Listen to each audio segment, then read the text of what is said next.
نحمده ونصلي على رسوله الكريم اما بعد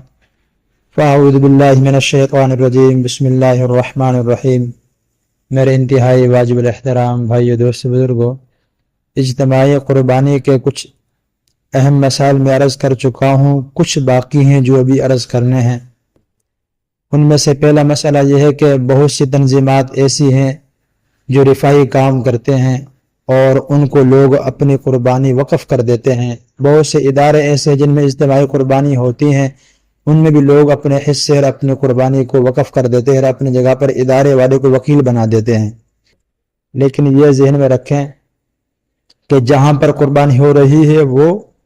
اور جس نے قربانی وقف کی ہے ادارے کے لیے، ان دونوں کے ہاں ایام قربانی کا ہونا شرط ہے، ضروری ہے۔ فقہا نے لکھا ہے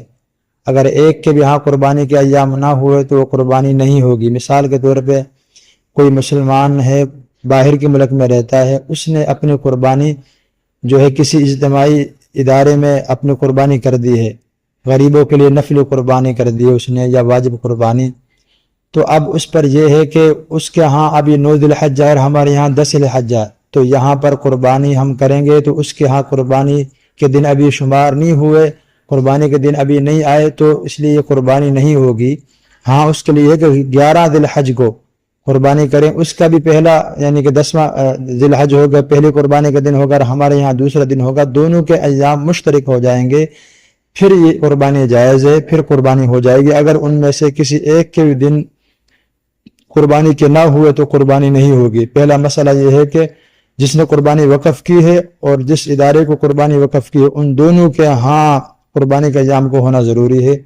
دوسری بات یہ ہے کہ اجتماعی قربانی میں اس چیز کا خیال نہیں کیا جاتا کہ اجتماعی قربانی میں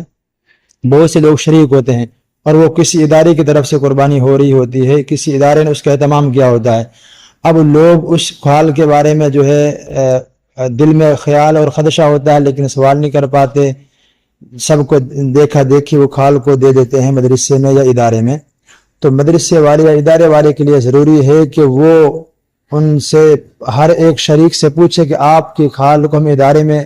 استعمال کریں گے، ادارے کے لیے استعمال کریں گے، کیا آپ رضامند ہیں، کیا آپ اپنے رضامندی سے اس کھال کو ادارے کے لیے دیتے ہیں؟ یہ ضروری ہے۔ اگر ایسا نہ کرے گا تو ادارے والے گناہگار ہوں گے۔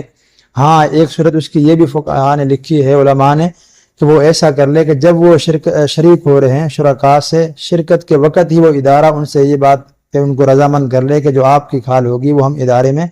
رکھیں گے۔ اگر وہ رضامند ہو جاتے ہیں تو پھر دوبارہ پوچھنے کی ضرورت نہیں ہے، ورنہ یہ اجتماعی قربانی میں ہر ایک شریک کا یہ حق ہے کہ وہ اپنی قربانی کی کھال کو جہاں مرضی اس کا دل چاہے وہ دے۔ اگر اس میں شریک ہیں، چند لوگ چاہتے ہیں ادارے کو دے اور چند لوگ چاہتے ہیں ہم اور کہیں دینے چاہتے ہیں کسی غریب کو یا کسی اور ادارے میں، تو ان میں پیسے تقسیم کر لے جائیں گے، ان کے حصے کے بقدر ادارہ ان کو پیسے دے دے گا یا وہ شرکاء دوسرے ان کو پیسے دے دیں گے۔ یہ صورت تو جائز ہے کھال رکھنے کی۔ اس کے علاوہ عام روٹین پہ آپ نے ادارے والوں کو دیکھا ہوگا وہ اس کھال کے بارے میں بالکل بھی لوگوں سے اجازت نہیں لیتے اور اس طرح استعمال کر لیتے ہیں۔ تیسری بات یہ ہے کہ اجتماعی قربانی میں بعض دفعہ ایسے ہوتا ہے، اس کے علاوہ بھی اجتماعی قربانی کے علاوہ بھی اگر انفرادی قربانی ہے اس میں بھی یہ بات آپ دیکھیں گے، اور خاص طور پہ اجتماعی قربانی میں جی گھر والے قربانی کر رہے ہیں جی ٹھیک ہے جی، اب وہ قربانی کس کے نام سے ہے؟ ابو کے نام سے ہے، امی کے نام سے ہے، بھائی کے نام سے ہے، بہن کے نام سے، دادا دادی، کس کے نام سے کوئی پتہ نہیں، بس اتنا پتہ قربانی کر رہے ہیں۔ قربانی کا متعین ہونا بھی ضروری ہے کہ کس کی طرف سے قربانی ہو رہی ہے، بھائی ہے، ابو ہے، امی ہے، کس کی دادا دادی نانا نانی کس کی طرف سے قربانی کی جا رہی ہے، اس کا متعین ہونا ضروری ہے، ورنہ دوسرے شرکاء کی قربانیاں بھی ضائع ہو سکتے ہیں۔ اللہ رب العزت سے دعا ہے اللہ ہمیں عمل کرنے کی توفیق نصیب فرمائے۔ وآخر دعوانا ان الحمد للہ رب العالمین۔